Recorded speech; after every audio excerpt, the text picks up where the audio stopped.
Asia Siowo! Witajcie! Dziś pokażę Wam, jak zrobić różę ze wstążki.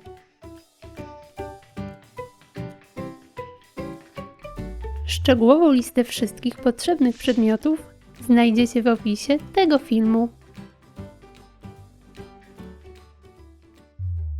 Ze wstążki o szerokości 12 mm ucinam około 30 cm pasek.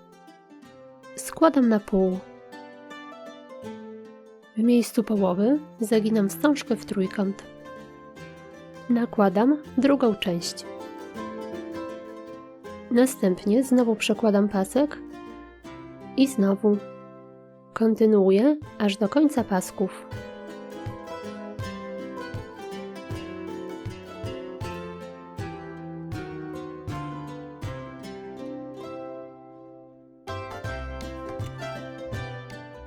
Trzymam końcówkę i pociągam za jeden z końców.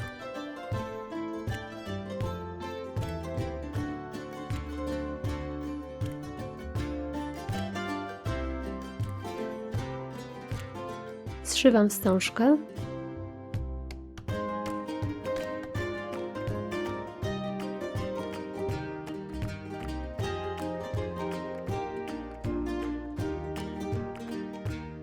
Odcinam końce i opalam.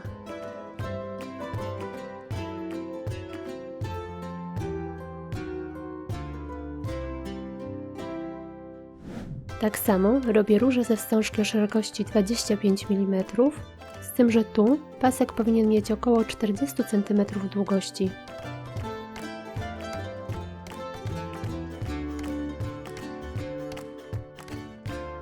Oraz ze wstążki 6 mm, tu pasek ma około 20 cm.